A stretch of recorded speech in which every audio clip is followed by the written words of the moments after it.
Now, being Labor Day, I feel obliged to cite Karl Marx. Long ago, he wrote that the problem of capitalism is that it alienates the worker from the work. That's an elaborate phrase that means workers are, in essence, reduced to part of the machinery of the economy. You clock in, you clock out, you turn this lever, you file that report, you become part of the means of production, and the work you do no longer has any value to you as a person. You're hiring out your time for money. This being Labor Day, it's a suitable thought to remember that the blessings of industrial life are real, but they are not without cost. We may not work in factories as much now, but anyone who ever pushed a pen all day or clicked a mouse all day or filed a file or read a report or wrote a report has had moments when the meaning of work seemed very, very far away, even absent. Sometimes it's just a job, which means a paycheck. Yes, there are many advantages we enjoy to modern times, but one of the costs has been the loss of work that means something to us and to others. Oh, there is still some saving and savoring work going on out there. The farmer still knows that the food will feed others. The teacher still knows that a few of those students will remember something. The doctor can sense that someone is healthier. The firefighter truly has saved a life. Remember, those are the things we all said we would be when we grew up. And yet here we are, most of us, doing things that could be done almost anywhere. Offices, meetings, reports, presentations that we have to give, and presentations we have to endure others giving. And we get paid, but, oh yes, but, the distance between what we do and the difference it makes can be very, very wide. Some industries seem entirely removed from the apparent value they offer, except when you read the bottom of their P&L sheets. Dorothy Day made almost no money, but was extremely well paid in value of life and work. Though not as austere as she was, I am in that same kind of business myself. My work serves this community, and principles and purposes I honor. Who I am and what I do connect a lot. I get a lot of satisfaction from that.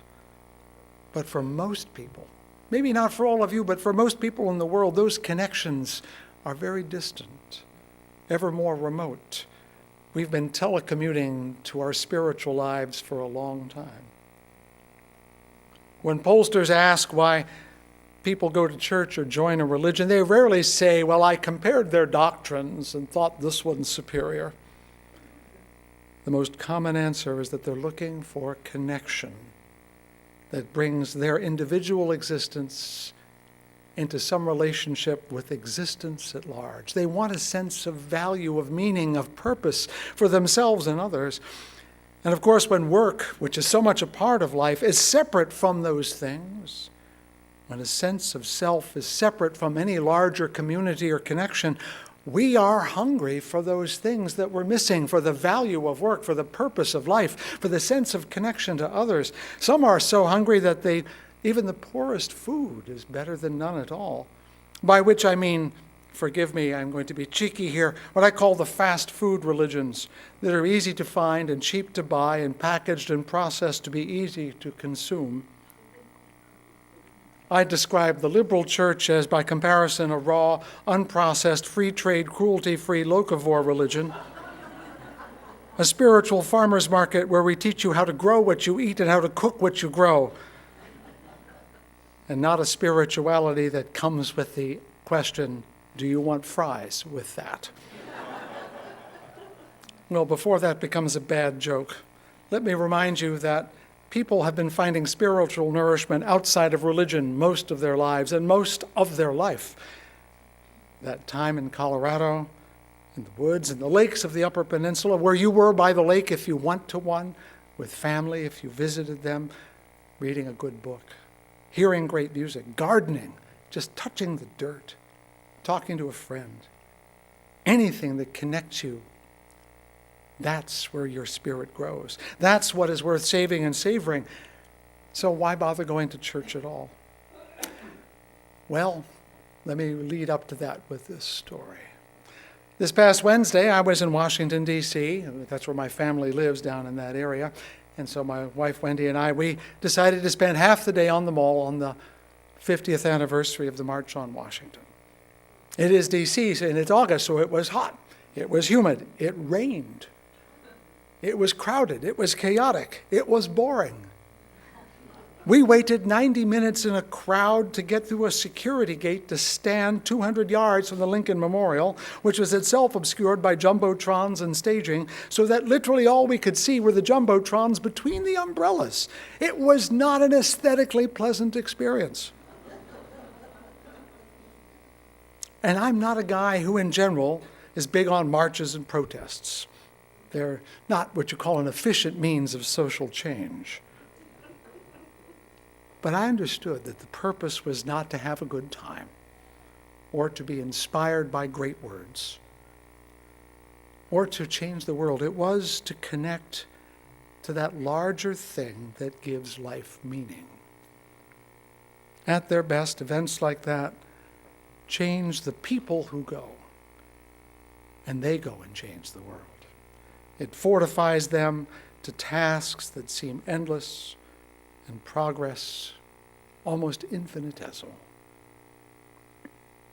Worship is just like that. In this chapel or in a larger sanctuary, whether it is grand or small, whether it is splendid or simple, whether it has the best preacher in the world or a stumbler like myself, it is not as powerful as nature or as deep as a great book or as noble as a public service, but somehow it fortifies those who have the audacity to believe that we should have open minds and open hearts and open hands to the world.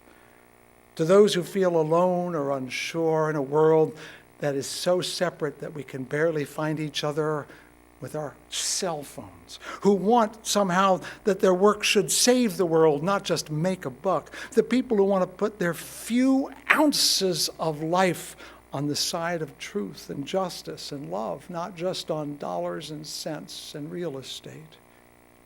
Those who hope, still hope, that there can be an ultimate common community, beloved community for everyone. This short hour, amateurishly displayed as it so often is because your preacher is by no means a professional, is what keeps us going one more week. Every Sunday we practice saving and savoring, and hope a little stays with us into Monday and Tuesday and Wednesday, and when it finally wears out on Saturday, we say, I guess I'd better get myself to church. Every Sunday we rally ourselves to keep our faith and strength and hope alive. Every Sunday we look for a spark of connection that makes our lives just a little more real. Yeah, it can come from the sermon, but it can come in the silence, in the music, or the friend you haven't seen all week, or the stranger who's about to become your friend, or in the watered-down coffee, or the art in the Keeler Lounge. Dorothy Day and Martin Luther King are not the only ones allowed to dream, you know. Great as they are, they cannot be the only ones to dream. We have to dream too. We too, like them, will see our dreams dashed, and then we'll dream again.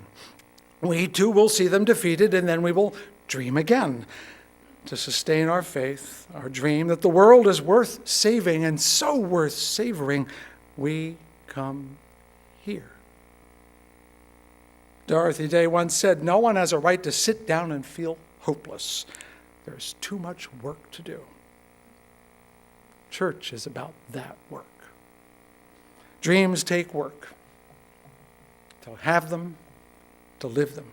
They have to be lived, you know. If you just imagine them, they are just things you do in the daylight when you could as well be asleep. It is Labor Day, friends. A reminder that we need to get back to the work of saving and savoring the world. I'll see you in church.